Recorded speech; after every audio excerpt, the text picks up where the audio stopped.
Fala, leitores da Bíblia, graça e paz, muito bom dia, como é que vocês estão? Hoje a gente vai ler Números 23 e 24, vamos ler também o Salmo 71 e João capítulo 3, ok? Mas também nós vamos ler um pedacinho de um texto que eu acabei passando sem perceber, lá em Números 14, versículo 39 em diante. Eu acabei pulando, não sei se todos perceberam isso. Minha mãe comentou e também a Viviane. Viviane mandou uma mensagem para mim e eu agradeço demais de ter me avisado, de ter dito qual era o texto, o versículo, porque eu não tinha realmente percebido, né? Então hoje, dias depois, eu vou fazer a leitura desse trechinho, tá bom? Uma coisa que eu quero até, enfim, me desculpar, mas não tem muito que eu possa fazer, pelo menos não agora imediatamente, é em relação a, a, ao incômodo que eu sei que causa, né, os meus problemas respiratórios, todo o sistema aqui de respiração e tudo mais. Eu sei que isso é desagradável, né? Eu me incomodaria demais de assistir alguém que fica o tempo todo puxando o nariz e essas coisas todas, tá?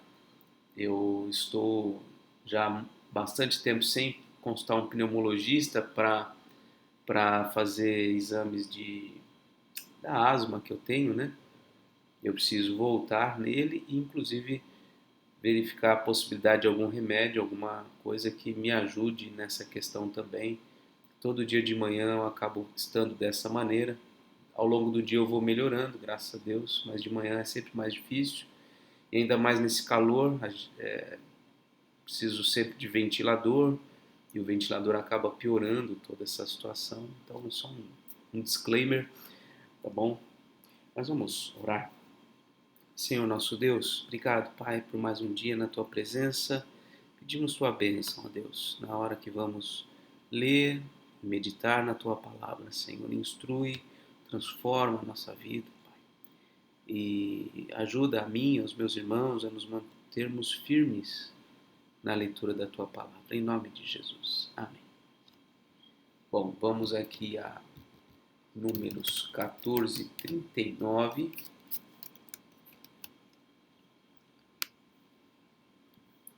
Moisés falou estas palavras a todos os filhos de Israel e o povo ficou muito triste. Levantaram-se de manhã cedo e subiram ao alto do monte, dizendo: Aqui estamos e subiremos ao lugar que o Senhor nos prometeu, porque pecamos. Vamos lembrar rapidamente o contexto. Eles tinham sido impedidos de seguir adiante depois que os espias voltaram, deram aquele relatório, desestimularam o povo de combater ali, de entrar na Terra Prometida. E aí então houve toda aquela situação. E agora, depois que Deus pronunciou ali a sua ira, né, o seu desagrado em relação a tudo aquilo, aí eles falam: não, mas agora a gente vai lá e vamos subir e tudo mais. E nós pecamos, mas agora a gente vai resolver isso. E aí Moisés respondeu: Por que vocês estão transgredindo o mandado do Senhor? Isso não prosperará, não vão, porque o Senhor não estará no meio de vocês e vocês serão derrotados pelos seus inimigos. Porque os amalequitas e os cananeus estão logo ali adiante e vocês cairão à espada, uma vez que se desviaram do Senhor. O Senhor não estará com vocês. Contudo, eles teimaram em querer entrar na região montanhosa. No entanto, a arca da aliança do Senhor e Moisés não saíram do meio do arraial. Então os amalequitas e os cananeus que habitavam na região montanhosa desceram e os atacaram, derrotando-os até Orma. Então teve ali uma batalha e eles perderam, obviamente, porque Deus não estava acompanhando eles. E agora vamos retornar aqui à nossa sequência, números 23, estamos no meio ali da história de Balaão, lembrando que Balaão é um profeta que não é um profeta do Senhor, ele é vamos dizer, um feiticeiro, né? Um encantador, um adivinho, alguma coisa nesse sentido, e Balaque o contrata, ou tenta o subornar, né? O contratar ele para que pudesse amaldiçoar o povo de Israel. E Balaão, como consulta as divindades, como tem toda essa situação, ele fala, eu vou consultar Deus. E Deus, então, se põe contra Balaão. Balaão, muito provavelmente, ele se sente ali impelido a aceitar tudo isso. Ele quer receber aquelas honrarias, ele quer receber aquelas coisas, mas ele sabe que não deve, ele sabe que não pode. Então parece que esse é o contexto. Tá? Então, vamos lá, Números 23. Então Balaão disse a Balaque, construa neste lugar 7 altares e prepare 7 novilhos e 7 carneiros para mim. Balaque fez como Balaão tinha dito, e os dois ofereceram um novilho e um carneiro sobre cada altar. Então Balaão disse a Balaque, fique aqui junto do seu holocausto e eu irei mais adiante. Talvez o Senhor venha ao meu encontro, e o que ele me mostrar direi a você. E Balaão subiu a um monte descampado. Deus se encontrou com Balaão, e este lhe disse, preparei 7 altares, e sobre cada um ofereci um novilho e um carneiro. Então o Senhor pôs a palavra na boca de Balaão e disse, volte para Balaque e transmita a ele o que eu falei a você. Quando Balaão voltou, eis que Balaque ainda estava junto do seu holocausto, ele e todos os chefes dos moabitas. Então Balaão proferiu a sua palavra e disse, Balaque me fez vir de Arã, o rei de Moabe dos montes do Oriente. Venha, disse-me ele, e amaldiçoe Jacó. Venha e denuncie Israel. Como posso amaldiçoar a quem Deus não amaldiçoou? Como posso denunciar a quem o Senhor não denunciou? Pois do alto dos rochedos vejo Israel, e dos montes o contemplo. Eis que é povo que habita só, e não será reputado entre as nações. Quem contou o pó de Jacó, ou enumerou a quarta parte de Israel? Que eu morra a morte dos justos, e o meu fim seja como o deles. Então veja, Balaque quer que Balaão amaldiçoe. Balaão se esforça para agradar Balaque, mas aí Deus se interpõe e obriga Balaão a pronunciar bênção em relação a Israel. Então Balaque disse a Balaão, o que foi que você fez? O que você me fez? Eu o chamei para amaldiçoar os meus inimigos, mas eis que você somente os abençoou. Mas Balaão respondeu, será que eu não deveria ter o cuidado de dizer apenas o que o Senhor pôs na minha boca? Então Balaque lhe disse, peço que venha comigo a outro lugar de onde você poderá ver o povo. Você verá somente a parte mais próxima dele, mas não verá todos eles. E daquele lugar lance uma maldição sobre eles. Balaque levou-o consigo ao campo de Zofim, no alto do monte Pisga, e edificou 7 altares, e sobre cada um ofereceu um novilho e um carneiro. Então Balaão disse a Balaque, fique aqui junto do seu holocausto, eu irei ali ao encontro do Senhor. O Senhor se encontrou com Balaão, pôs-lhe na boca a palavra e disse, volte para Balaque e transmita a ele o que eu falei a você. Veja que Balaão não é um profeta do Senhor, mas ainda assim Deus usa Balaão para falar diante de Balaque, pronunciar a sua palavra, assim como fez com a mula também, né? Deus usa qualquer um para falar aquilo que deveria ser dito, que ele queria que fosse dito. Balaão voltou, acho que é aqui, né? 17. Balaão voltou e eis que Balaque ainda estava junto ao holocausto e os chefes dos moabitas estavam com ele. Balaque perguntou, o que foi que o Senhor falou? Então Balaão proferiu a sua palavra e disse, levante-se, Balaque, e ouça, escute-me, filho de Zippor. Deus não é homem para que minta, nem filho de homem para que mude de ideia. Será que, tendo ele prometido, não o fará? Ou tendo falado, não o cumprirá? Eis que recebi ordem para abençoar. Ele abençoou, não o posso revogar. Não viu desgraça em Jacó, nem contemplou calamidade em Israel. O Senhor, seu Deus, está com eles. No meio deles se ouvem aclamações ao seu rei. Deus os tirou do Egito. As forças deles são como as do boi selvagem, pois contra Jacó não vale encantamento, nem adivinhação contra Israel. agora se poderá dizer de Jacó e de Israel: que coisas tem feito Deus! Eis que o povo se levanta como leoa e se ergue como leão, não se deita até que devore a presa e beba o sangue dos que foram mortos. Então Balaque disse a Balaão: não amaldiçoe o povo, mas também não o abençoe. Porém Balaão respondeu e disse a Balaque: eu não tinha dito a você? Tudo que o Senhor falar, isso farei. Então Balaque disse a Balaão: venha por favor que eu o levarei a outro lugar. Talvez pareça bem aos olhos de Deus que ali você amaldiçoe o povo. Assim Balaque levou Balaão consigo ao alto do monte Peor, de onde se avista o deserto. Balaão disse a Balaque: construa neste lugar 7 altares e prepare 7 novilhos e 7 carneiros para mim. Balaque fez como Balaão havia ordenado e ofereceu sobre cada altar um novilho e um carneiro. Quando Balaão viu que era do agrado do Senhor que ele abençoasse Israel, não foi esta vez, como antes, ao encontro de agouros, mas voltou o rosto para o deserto. Balaão levantou os olhos e viu Israel acampado, segundo as suas tribos, e o Espírito de Deus veio sobre Balaão, e ele proferiu a sua palavra, dizendo: palavra de Balaão, filho de Beor, palavra do homem de olhos abertos, palavra daquele que ouve os ditos de Deus, daquele que tem a visão do Todo-Poderoso e prostra-se, porém, de olhos abertos. Como são boas as suas tendas, ó Jacó.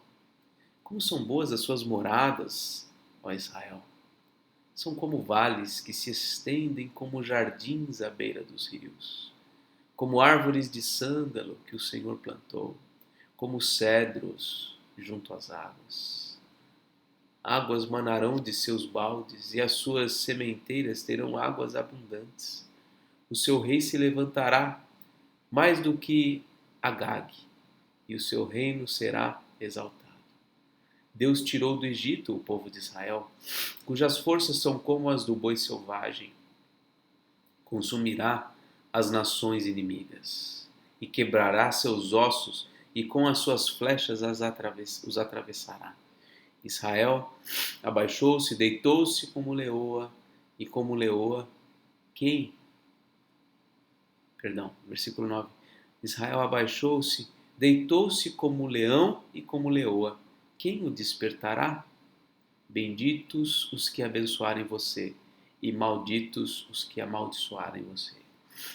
Então Balaque ficou irado com Balaão, e bateu com uma mão na outra. Balaque disse a Balaão: eu o chamei para que você amaldiçoasse os meus inimigos, mas agora já 3 vezes você somente os abençoou. Agora vá embora para sua casa. Eu tinha dito que o cobriria de honras, mas eis que o Senhor o privou delas. Então Balaão disse a Balaque: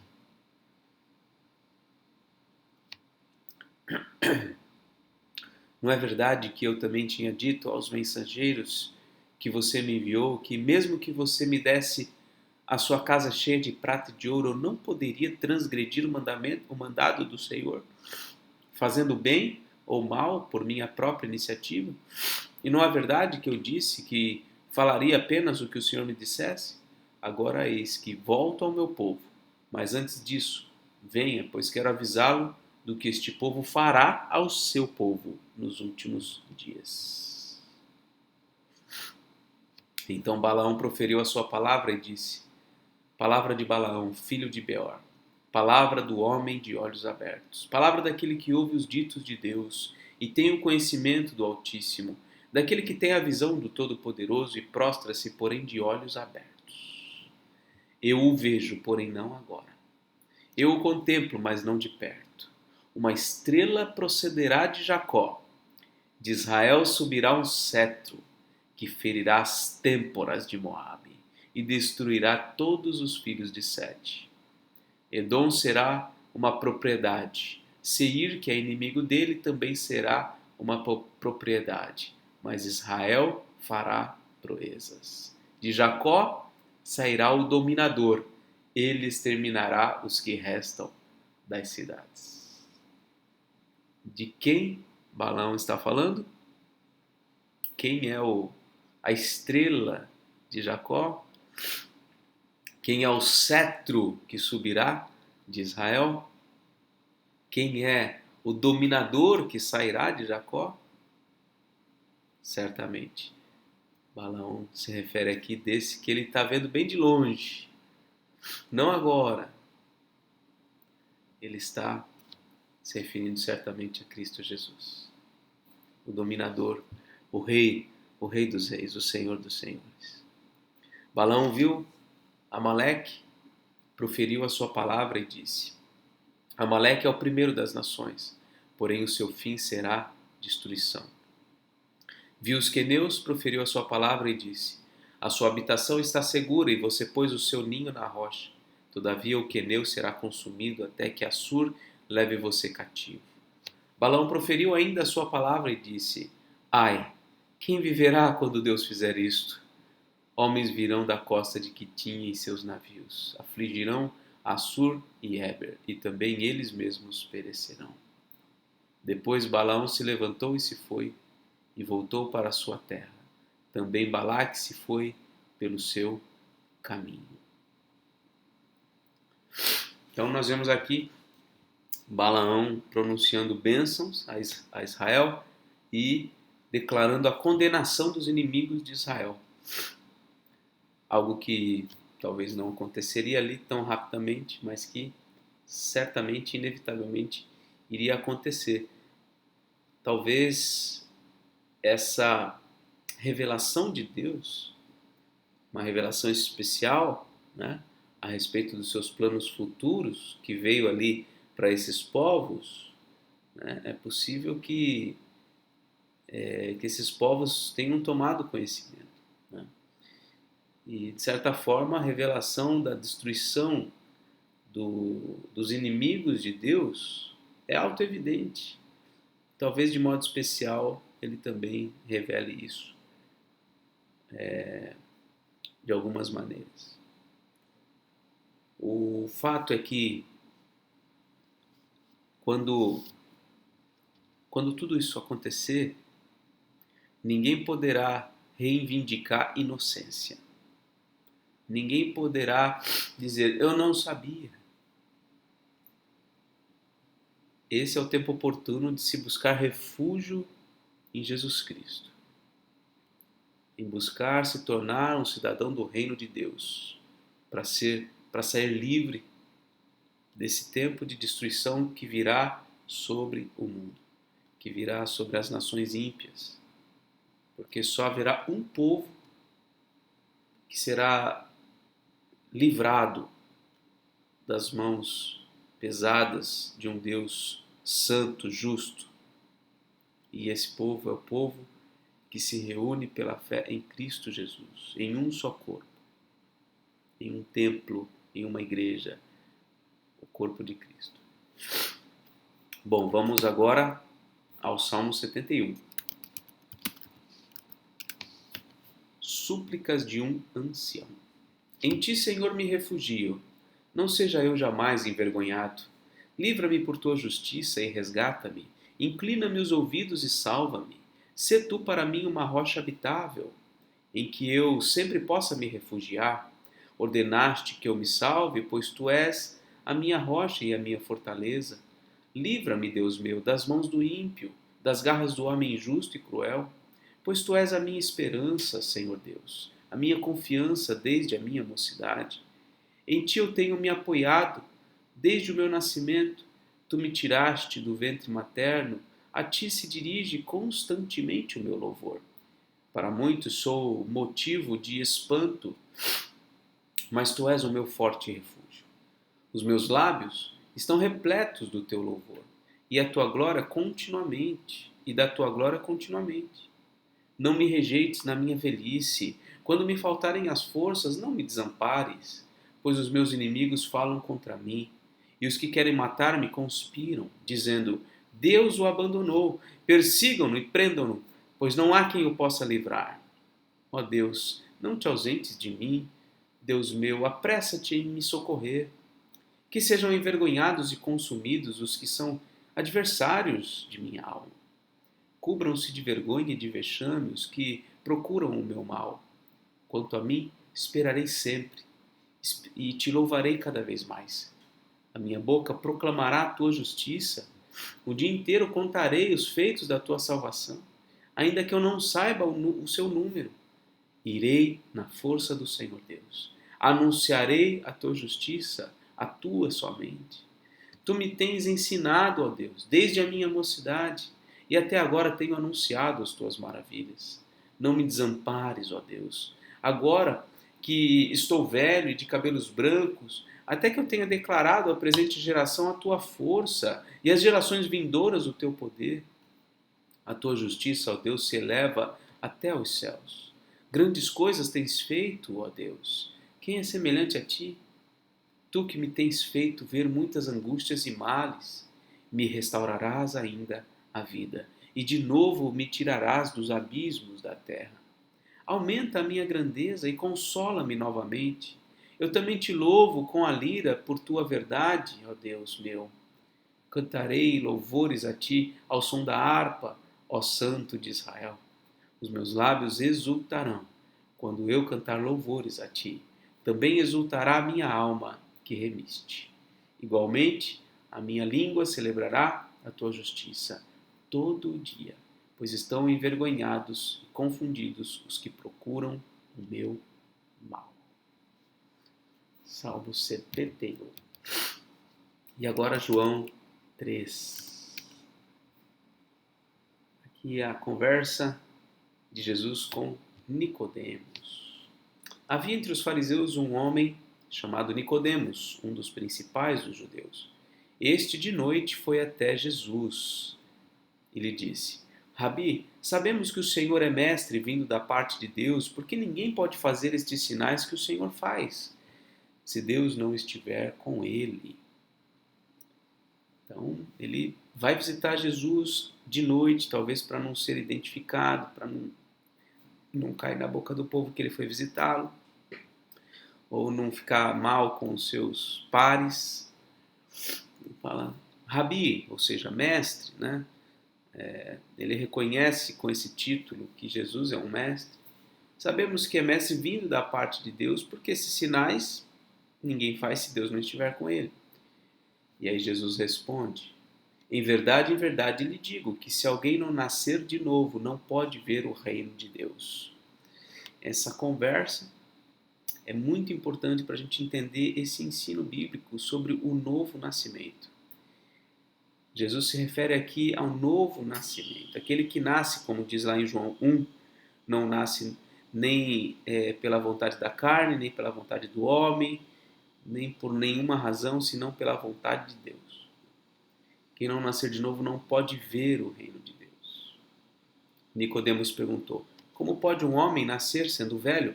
Será que pode voltar ao ventre materno e nascer segunda vez?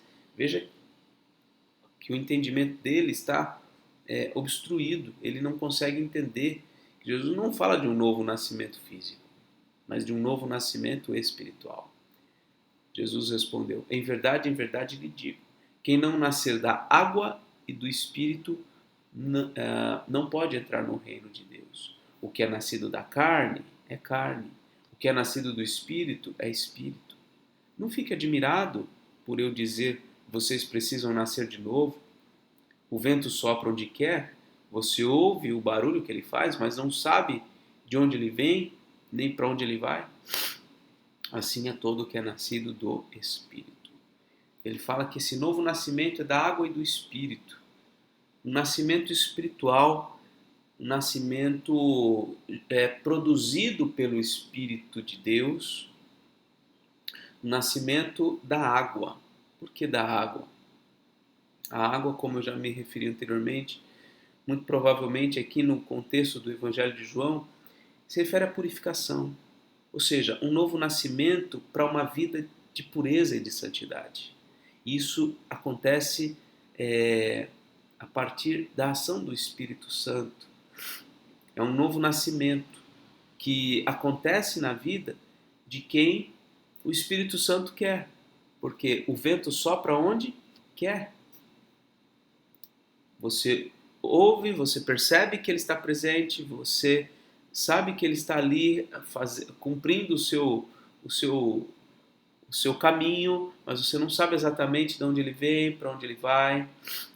Então, aquele que nasce de novo, ou nasce do Espírito Santo, ele nasce por ação de Deus.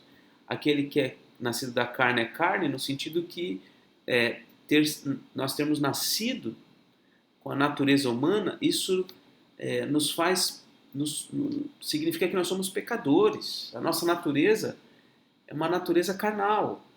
Mas quando nós nascemos do Espírito, nós nos tornamos então espirituais, no sentido de podermos nos relacionar com o Deus Santo, Todo-Poderoso. E Nicodemos pergunta: como pode ser isso? E Jesus responde: você é mestre em Israel e não compreende essas coisas? Jesus faz uma pergunta dessa para impactar e confrontar, porque já o Antigo Testamento já falava de uma ação espiritual, uma ação soberana de Deus em mudar o coração. Em verdade lhe digo que nós falamos do que sabemos e damos testemunho do que vimos, mas vocês não aceitam o nosso testemunho. Se vocês não creem quando falo sobre coisas terrenas, como crerão se eu falar sobre as celestiais? Quer dizer, Jesus está usando termos terrenos, novo nascimento, vento, água. Ele está dizendo, se vocês não entendem essas coisas terrenas, como vocês vão acreditar quando eu falar de coisas, se eu falar de coisas espirituais? Aí ele diz, ora, ninguém subiu ao céu a não ser aquele que de lá desceu, o Filho do Homem. Ou seja, eu estou falando de coisas que eu conheço e que eu sei de lá de cima, de uma realidade espiritual que vocês não tiveram acesso ainda. Eu sei, eu vi, eu conheço o que eu estou falando. E aí ele segue dizendo no versículo 14, assim como Moisés levantou a serpente no deserto, assim também é necessário que o Filho do Homem seja levantado, para que todo que nele crê tenha a vida eterna. Ele está vinculando isso à sua parábola, vamos dizer assim, do novo nascimento, ao seu ensino sobre o novo nascimento. Ele está dizendo o seguinte, olha, como é que as pessoas vão nascer? Porque essa foi a pergunta, como pode ser isso? Como é que o novo nascimento acontece? Ele está dizendo aqui, vai acontecer na vida daquele que crê no Filho do Homem levantado, no Filho do Homem que foi morto na cruz.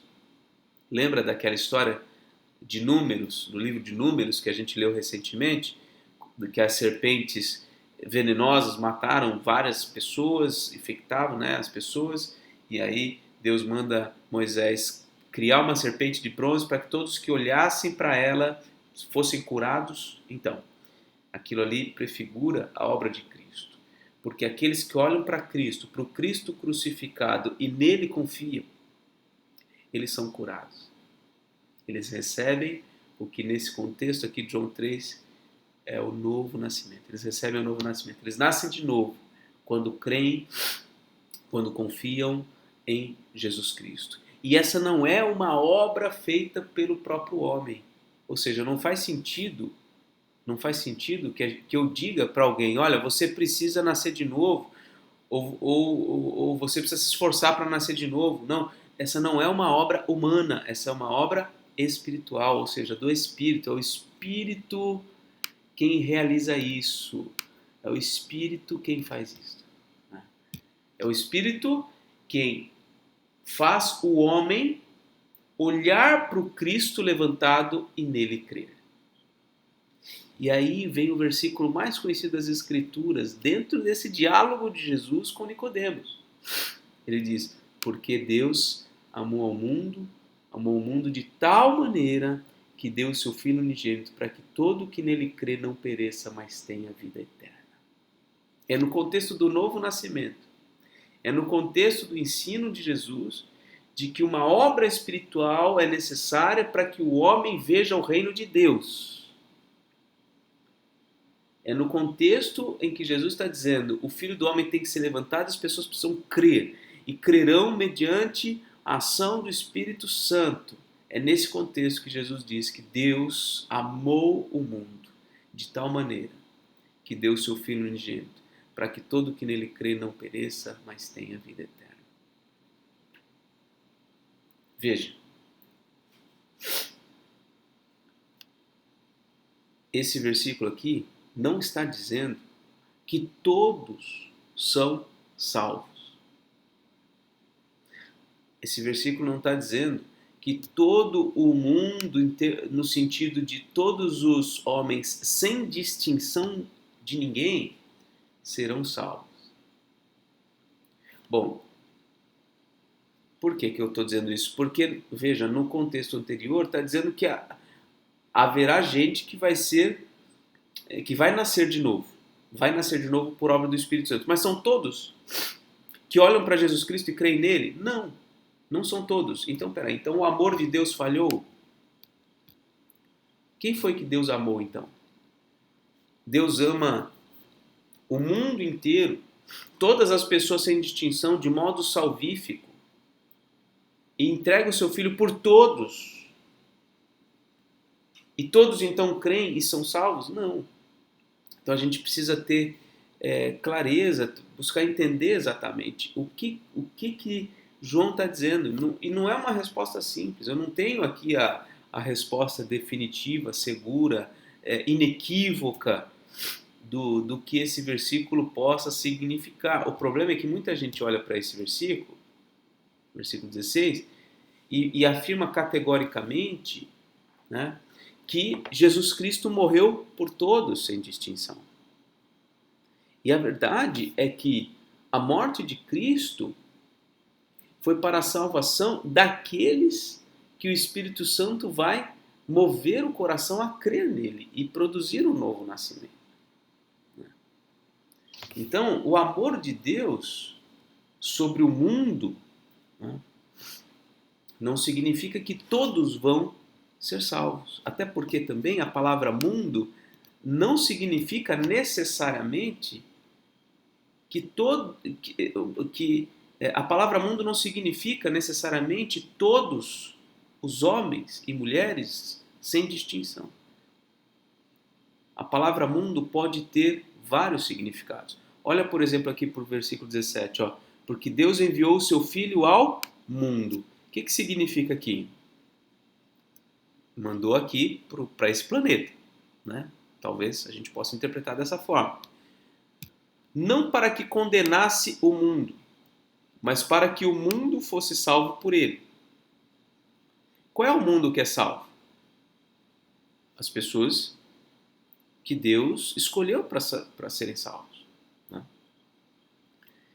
Aí ele segue dizendo, quem nele crê não é condenado, mas o que não crê já está condenado. Ou seja, tem gente que não vai crer e que vai estar condenado, porque não crê no nome do unigênito Filho de Deus. Então, João aqui não ajuda muito a gente entender o que a palavra mundo aqui no versículo 16 significa, né? Versículo 19. A condenação é esta: a luz veio ao mundo, mas os homens amaram mais as trevas do que a luz, porque as suas obras eram más. Pois todo aquele que pratica o mal detesta a luz e não se aproxima da luz, para que as suas obras não sejam reprovadas.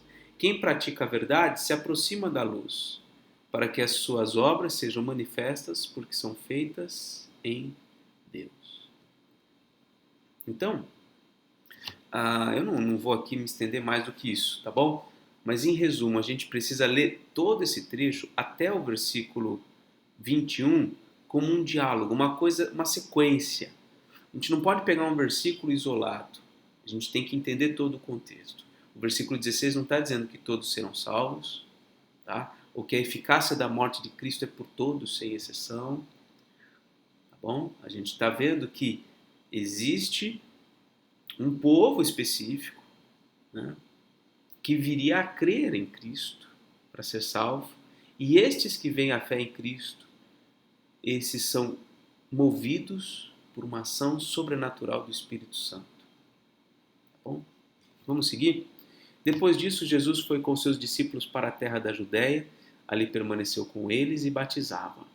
Quando fala aqui que Jesus batizava, não é Jesus especificamente. Ora, João também estava batizando em Enom, perto de Salim, porque ali havia muitas águas.